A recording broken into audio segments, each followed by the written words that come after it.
Listen. Listen down. Down into that sound. What is it? A current of air? Vibrating vocal cords? Your own eardrums? Something running in your head? It's all of these, but go still deeper.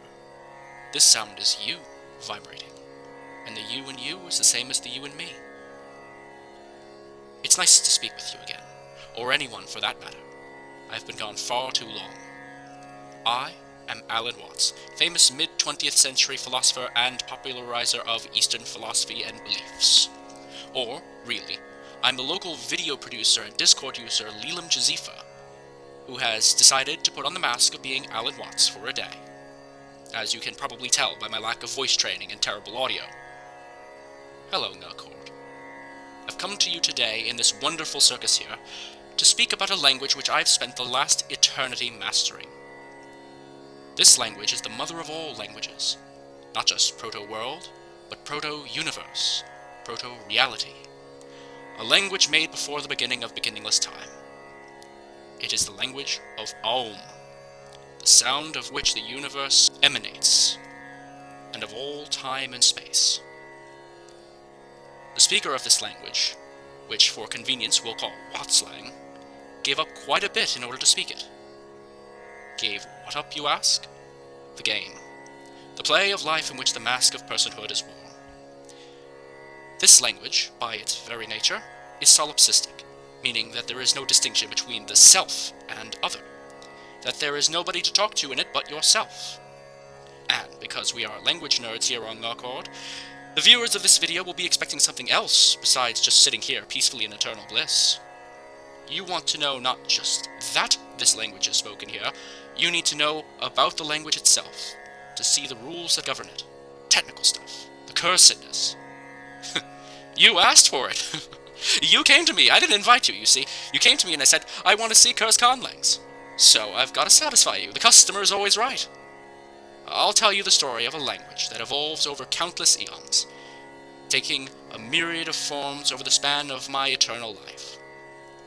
So here's how it goes. Language is based around the Sanskrit word Om, spelled A-U-M. This sound is regarded as the mother of all sounds, the origin of every utterance in every play on the stage of the universe, and of the universe itself. In the sense of human speech, A represents gutturals, U represents labials, and M the nasals. In the spiritual sense, it is the lifespan of the universe, the creation of the universe with the opening of the mouth, life and decay as the lips slightly round and close, and the destruction and fire as the mouth closes. And finally, the pralaya, the silence between chants. And these... Hang on, turning off dark mode here. Sorry, chat. Alright. Hey everyone. Breathe here. So these are our three phonemes. Just these and no more. The pronunciation of the language is from a totally relaxed state. In human terms, it is spoken with the belly, with totally relaxed core muscles, leading to a very deep sound to the voice. In Wattslang, the words are infinite in length. Carrying on speaking one word forever, I merely wrap up one word after countably infinitely many years, and then move on to the next. Being an infinite being myself, I have no issue with complexity or the limits of computability. Nor is there a fixed vocabulary. The words themselves are generated procedurally, using a form of what is called Chaitin's constant, a value representing the probability that a program written in a given language will eventually halt, that is, eventually come to a stop instead of crashing or looping or rambling on forever. The programming language of choice, naturally, is the zero instruction set language of the wetware of my brain, fluid and ever-changing as my mind slowly evolves over limitless time. But in order to have language, we need to have more than just one singular word depicting how likely any old program run by my brain is to halt. Instead, we choose a subset of programs to form the basis of each word. We take the MD5 hash value of the neural activation patterns of my mind when thinking of an idea, the way we encode that doesn't particularly matter, and ask, which programs in this language have this particular hash value, and what is the probability that they halt? Now I know this might sound confusing so far, so let me show you how it's done. Say you wish to say a given word from our list. say I or me, with this particular hash value. First, make a list of every program that my brain can run and encode them into Unicode, say by making written out lists in plaintext of the active and inactive neurons and their levels of neurotransmitters in some pre-chosen format, and calculate each list element's MD5 hash value. Then, select from that list all of the programs that have an MD5 hash equal to the hash value corresponding to the target word you'd like to find the word for. Then, follow this simple formula to calculate the Chaitin's constant and convert its digits into phonemes. Now, fortunately for you mortals, the neat part is that once we have our little dictionary with its infinitely long words spelled out and defined for a given brain state, the language is entirely trivial to use, as it becomes a lookup table while the brain remains in that configuration. And while you will see that the vocab is almost entirely abstract, with little bearing on the real physical world, the lexicon, like Tokipona, is also extremely minimal. But this is alright. I have infinite time to specify my meaning, and I, by the process of speaking to myself, already know exactly the semantic flavor of each word I wish to use. The minimalism is just for an elegant aesthetic. Were it more complicated, it would have made no difference. The grammar is, then, very simple. Any word can function as a noun or verb, depending the context. The only personal pronoun is the first-person singular pronoun. The speaker solipsistically takes on the identity of all objects being referenced. There is no distinction between possessive and non-possessive nouns. There is no number system, merely the repetition of a noun the number of times being referenced. There is no grammatical tense, merely context and the use of the words now and then. The language follows SOV, where O and V are combined into one word. To combine O and V, alternate the phonemes of each word, starting with the object. This forgoes the distinction between what you do and what happens to you, and dropping the pretense of this me here and you there. For example, say the object is wamau, and the V is umaum. Then OV would be wamam wamumumum. The negation of a verb is accomplished by switching the letters of O and V around. So, for example, the inverse of the above OV would be uma, uma, mu, mu, mu, and so on. I'm not going to sit here and give you the entire infinitely long word. Prepositions are placed between the subject and the object, or OV. To make lists of objects, interlace the phonemes of S or OV, where the phonemes of V remain the last in the concatenating sequence for lists in OV. If the verb is negated, then the verb phonemes go first in the concatenating sequence. For lists of verbs, interlace the phonemes as above, but add the suffix am if connected by the logical and, the suffix ma if connected by logical or the suffix mu if connected by exclusive or. Sentences take a particle ending, u for a declarative statement, for a question, mu for an exclamation, and for an idea that trails off thoughtfully. And, of course, all questions are rhetorical, since the speaker is already omniscient. Questions are, besides the particle ending, phrased just like statements, and include the answer in them. Adjectives and adverbs are used in OV with to do or be. There is also no grammatical recursion. So we may examine our wonderful translation text for our circus here. I will have to abbreviate it for you, but after a sufficient time, each word will have its meaning become apparent. Umuma, muamau, umuma, mua, umuma, muamam, umuma, ummawam, umumama, umuma, umumamu, uamaum, muamu, umuma, ummawam, mumuam, u, umuma,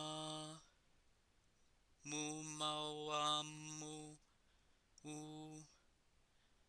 umuma, amwamawa, mu, umuma, muamawau, u, umuma, muamu, u, umuma, umawam, muamawau, u, umuma, aumam, aumamawam, mu, umuma, mawamamuma, u, umuma, mawamumuma, u, umuma, ummawam, mumumama, u. The most famous soliloquy ever written, Hamlet's "To be or not to be," wasn't a true soliloquy. In order for communication to make sense, there must be an other, an audience, someone who could potentially overhear you. Claudius must be there. So the speaker of Wattslang, eventually, grows quiet. As I've said in previous lectures, a future whose outcome is certain is already the past. When you speak to yourself, you know innately that you are aware of what you are going to say before you say it. And as an omniscient being, for whom the past and present and future are entirely known, this is especially true. So you, the omnipotent and all-knowing speaker, conjure up Om in all its various manifestations, and use it to fashion the universe and all that is within it. You use its power to call into existence planets, stars, and galaxies, and you set up camp on one particularly lush world where life has arisen. But you find you can't well communicate with finite beings using an infinite language, so you have to start making concessions.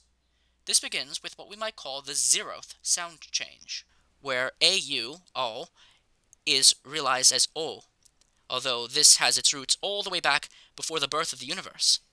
It is intrinsic to the nature of Om itself, where the syllable is frequently written in the contracted spelling OM, Om. But then we have the first true sound change, where there is the first hint of an impetus to alter things, the truncation of infinite strings of sounds into finite blocks. Where once there was and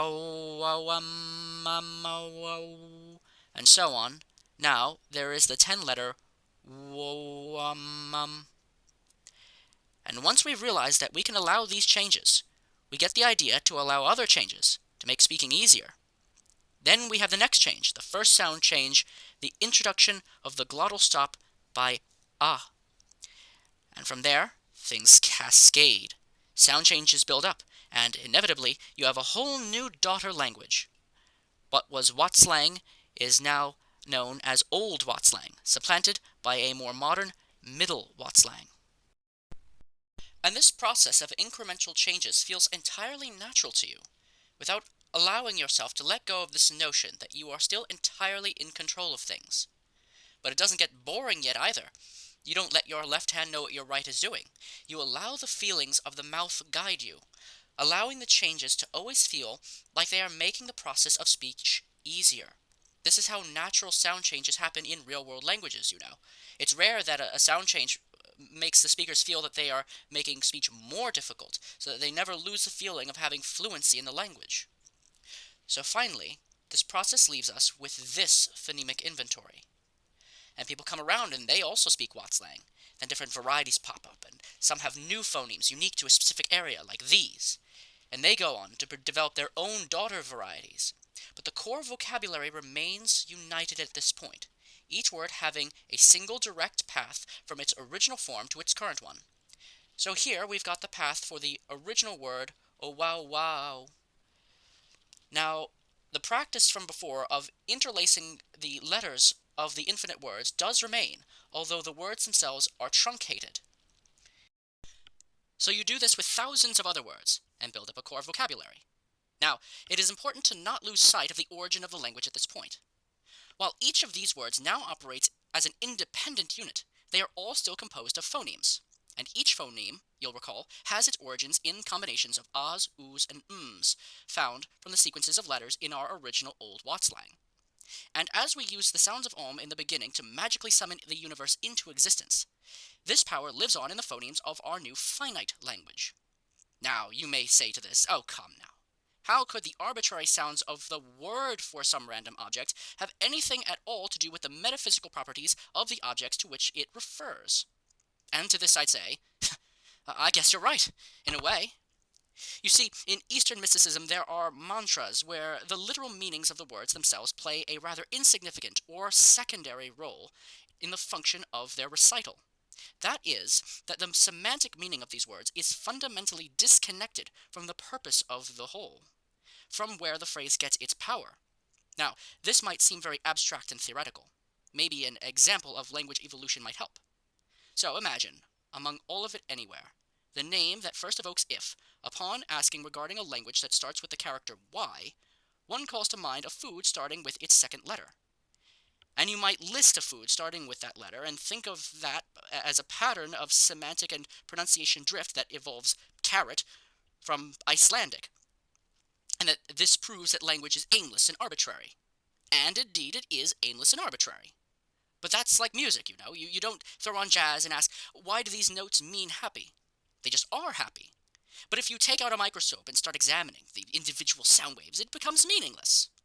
But as you will see, the power is still contained within the language, and we will use that to our advantage. Hey, breed sauce. Alan here. What? I can be anybody who I want to be. It's my video, obviously.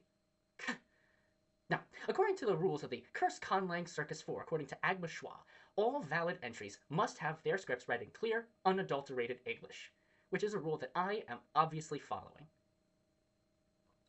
Or am I? Grimm's Law is a series of sound changes that describe how the Proto-Indo-European language changed to become Proto-Germanic. Going back just a little bit, does this phonemic inventory look familiar to you? Well, to the astute people in our audience, it should. This is the phonemic inventory of the Proto-Indo-European, or, to you, at least one reconstructed version of it. I know that this was the right one, because I'm the only one left alive to have heard it being used.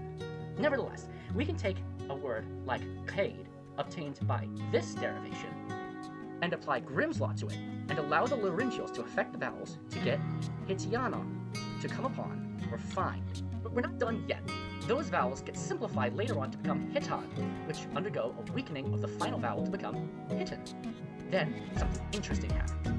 The language becomes far more analytical in its modern life, where that infinitive en suffix drops off, and we just get the modern hit. Now, when using language to control the universe magically, we have essentially used it as a programming language. Now, programming languages as natural languages may sound a little strange. Wikipedia lists programming languages as a form of constructed or artificial language.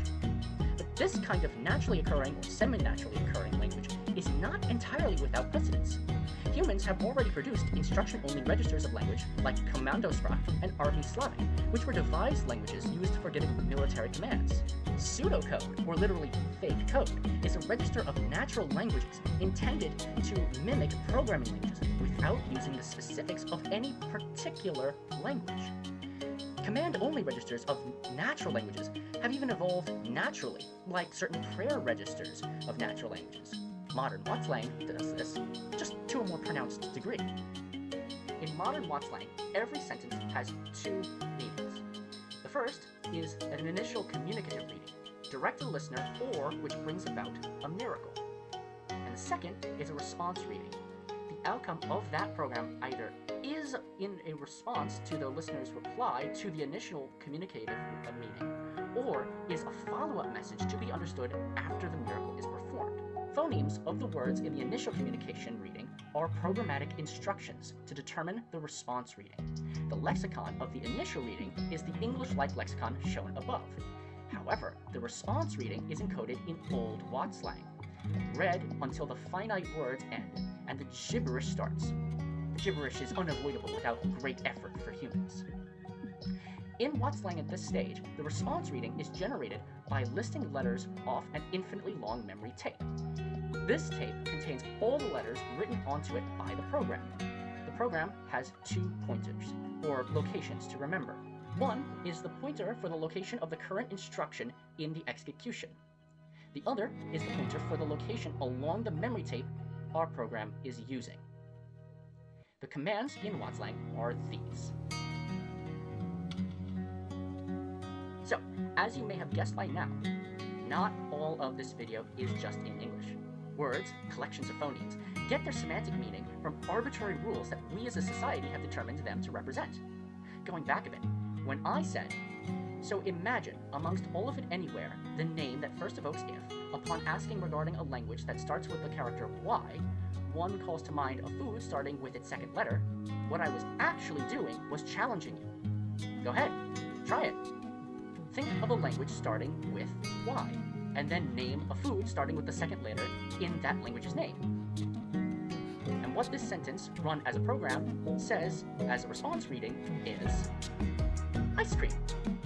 Those of you who said ice cream know who you are. And it doesn't just stop there.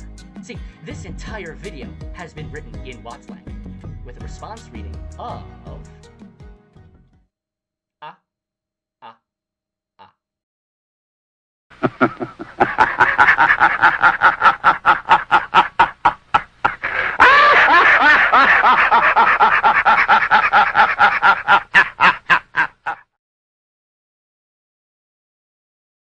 Of course, after a time performing these feats, mind reading, creating universes, teleportation, the whole 9 yards, the magic wears off.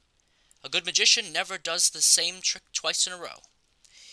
But you can't just sit idly by and let people think you've fallen off. You have to keep the crowd entertained.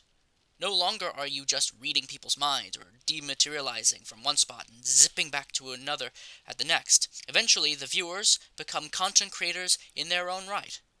And they start making languages just like you did, and you engage with their creations. And people, conlangers, start having fun with it. They say, alright, if you can blab that way, I can blab this way.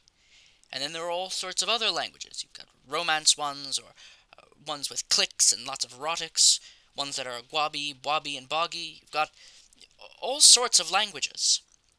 And these folks start making all sorts of cursed linguistic inventions and competing with them. And, naturally, you'd like to join in and see if you can win. To let them surprise you at their reactions without knowing if you're going to win or not.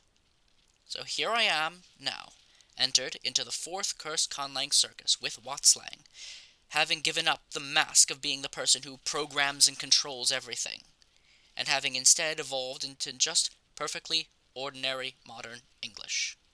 And here we see they've tried to be unique by making their language become just modern English, which for Conlang is really just a cop-out. Alright, I wouldn't say exactly that. I may be biased, but I think we've got a good thing going here. It doesn't even have a 5-vowel system. And what's with all this irregularity? This could never work as an IAL. Hey listen pal, I'm trying to win this thing. Don't you sabotage me. But what we've got here is that all those coincidental false cognates between the Wattslang that evolved above and the regular English are allowed to merge by authentic social interaction. And the result is my own unique version Just of using English. your version of English as your submission all is sorts pretty of other lame, peculiarities TBH. to my And what's with particular this variety of meandering English. script? Honestly, it's poorly Excuse written. me, can we 2 lower out of that 10. a bit?